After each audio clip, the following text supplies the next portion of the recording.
Tu suis Kev en tournée tout le temps ou c'est... Non, je le suis plus en tournée mais j'ai commencé grâce à ça. En fait, moi, j'ai rencontré Kev dans la rue En tournée parce que je suis plus en tournée. OK. Oui, c'est vrai. Mais moi, je suis là. C'est une bonne raison, ouais. Non, en fait, moi, j'ai rencontré Kev dans la rue. L'histoire est vraiment marrante. Ouais. OK. Moi, je décide d'arrêter la scène parce que c'est très compliqué. C'est un métier qui peut durer 10 ans, 15 ans sans on n'a pas de date butoir.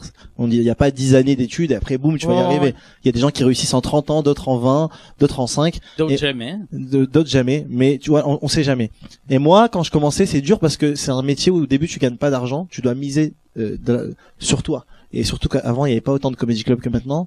Du coup, les chapeaux, tu gagnais 3-4 euros par-ci par-là. C'était pas comme maintenant. Maintenant, c'est devenu facile de jouer et de gagner sa vie, même quand t'es pas connu. 3 euros. Avant, on faisait des scènes quand t'avais 8 personnes. Ah ouais. Et on était 5.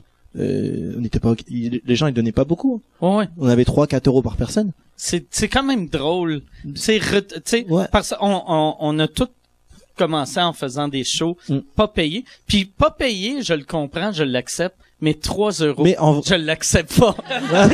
On dirait... Non, mais un jour, j'ai joué, il y a un mec qui m'a sorti une pièce de 2 euros à la fin, il m'a dit, tiens, c'est pour rentrer chez toi à Lille. J'habite à 2 heures de route. 2 euros, il a cru que c'était 1 euro par heure. Ce que je trouve le pire, c'est qu'il les a pris, quoi. Tu vois, c'est ça vraiment. Bien sûr, je les ai pris. Mais bien sûr, parce qu'à l'époque, c'était soit ça, soit où il y a rien, en fait. Du coup, tu prends tes trucs. Mais au bout d'un moment, je me suis dit, vas-y, ok, c'est trop compliqué, je préfère aller travailler ailleurs et gagner de l'argent, et quand j'ai un peu d'argent de côté, je reviendrai faire du stand-up. Je décide de tout arrêter, et par hasard, je croise Kev dans la rue. OK. Au détour d'une rue, il est au téléphone, et je discute avec lui, je lui dis, écoute, en fait, j'avais tout vu de lui. Tu l'as arrêté? Je lui il est au téléphone, je dis, Kev, j'aimerais juste te parler, voilà, je connais tes documentaires, c'est un peu grâce à toi que j'ai fait de la scène, parce que je connais ton travail par cœur et tout. Et je pense que je l'ai un peu touché dans ce que je lui ai dit, et il a été grave cool. Il s'est peut-être vu en moi quand il était plus jeune, je sais pas. Il m'a dit, donne-moi ton nom, ton prénom. Il a noté dans ses notes. Et il m'a dit, si un jour je viens à Lille, tu feras ma première partie. Et 3 mois après, il revient à Lille, et il m'envoie un message. Moi, ça y est, j'étais plus humoriste. Je vendais des voitures. Ah ouais, OK. Et Kev, il m'envoie un message, il me dit, viens demain faire ma première partie. Il a tenu sa parole. Moi, il m'a remis un peu je suis arrivé le lendemain. Tu sais, quand tu joues pas depuis 3 mois, déjà que j'étais pas ouf. Ouais. Puis les salles que tu joues, c'est des zéniths, c'est des 5000 places. À l'époque, c'est fin du processus, mais là c'était les rodages. Ouais, moi je l'ai connu, c'était vraiment les rodages. Mais des rodages, ça doit être quand même des grandes salles. C'est une salle de 200. Okay. Oui, il rodait dans des petites salles. Et donc à l'époque, moi. Mais 200 à l'époque pour moi, c'est un truc de fou. Nouveau, c'est énorme. Ah mais moi je prenais des chapeaux à 3 euros. Pour moi, de voir. 200, je me disais, pour moi, c'était le zénith c'était le Centre Bell pour vous, c'était un truc de fou. Et donc, Kev, il me dit, fais la première partie, et donc j'arrive, je fais la première partie, et c'est pas fou du tout. Mais, je sais que c'est pas fou parce qu'il me dit, t'as une bonne énergie. C'est ce qu'on dit aux gens pas fous. Ah ouais. Sauf que moi, je suis un mec, dans la vie, j'arrive pas quand je perds, je veux continuer. Et du coup, je lui dis, mais demain, tu fais quoi? Il me dit, je joue à Nantes. Je lui dis, je peux venir? Il me dit, non, mais j'ai pas de budget pour les premières parties parce que c'était les rodages. Donc il prenait pas de première partie. Tu sais, rodage, il y avait moi et un régisseur et un gars qui bossait avec moi. Enfin, on était 3 sur la route. Et du coup, moi, je lui dis, bah écoute, je viens de mes propres moyens. Je vendais des voitures, donc j'avais pu un peu gagner un peu d'argent. Et le lendemain, il avait une voiture, du coup. Et le lendemain, il arrive à Nantes, j'étais là. Et après c'était Bordeaux, j'étais là. J'ai été touché par son obsession. Ouais. Qui m'a touché. Avant les blagues. Ouais. Non mais vraiment. Mais c'est vrai. C'est vrai. Au début, les blagues étaient fragiles et tout, mais ce qui me touchait, c'était le côté, tu m'as ouvert la porte et j'en suis reconnaissant, et pour ça, partout où tu vas aller, je vais aller, et je ferai ce que tu me dis de faire, et puis l'écouter vraiment à fond. Et puis moi, je me revoyais. Je trouve que dans ce métier, il y a quelque chose qui est très beau, qui est très touchant, c'est la volonté. Tu sens quand quelqu'un a la flamme dans les yeux et que ses yeux te disent, j'ai pas d'autre choix que ça. C'est ça où je meurs, quoi. C'est trop important pour moi.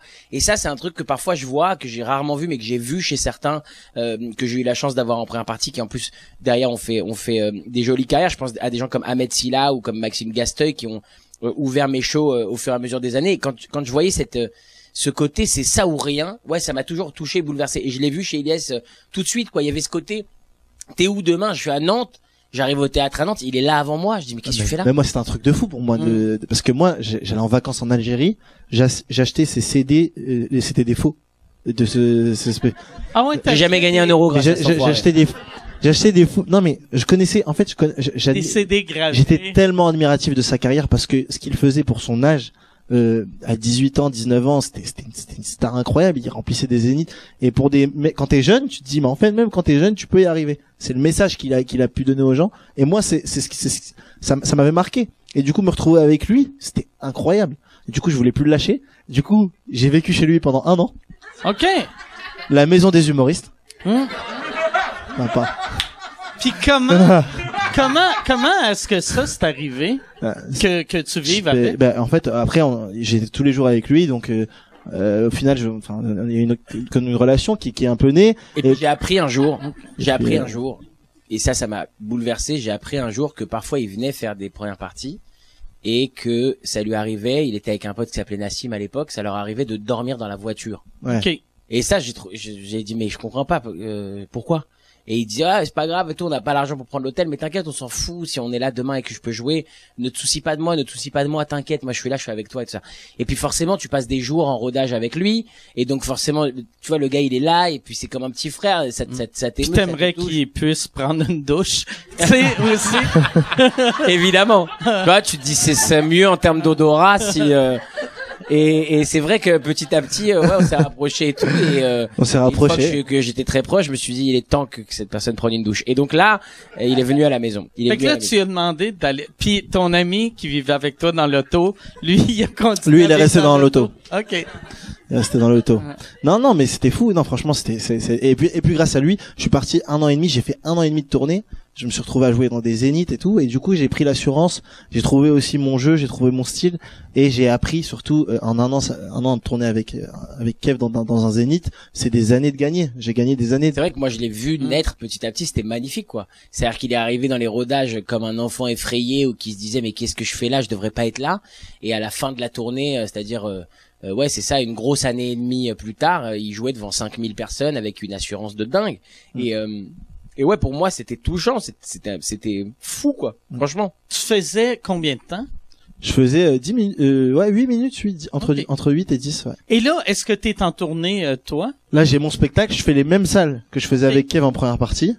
Est-ce que t'as une première partie? Ouais, j'ai une première partie. OK. Est-ce que c'est le même genre de relation? Il dort chez moi, non? OK. Non, OK. Non, il dort dans la voiture. Non, mais moi c'est mon ami, c'est un de mes amis d'enfance qui fait la première partie, du coup ouais, mais c'est pareil, en vrai tu transmets ce que t'as appris, et je pense que c'est comme ça. Ouais. C'est ça aussi que ça sert les premières les premières parties, ça doit être un échange. La première partie elle apprend, et puis elle sert aussi à l'humoriste qui va passer derrière. Moi ça m'a beaucoup servi. Sans ça, je pense pas que je serais là, enfin c'est sûr que je serais pas là. Mais non, je te jure, j'aurais pas eu la même carrière sans Kev. Je serais même pas là. C'est beau, ça. C'est vrai. Ouais, on devrait applaudir ça.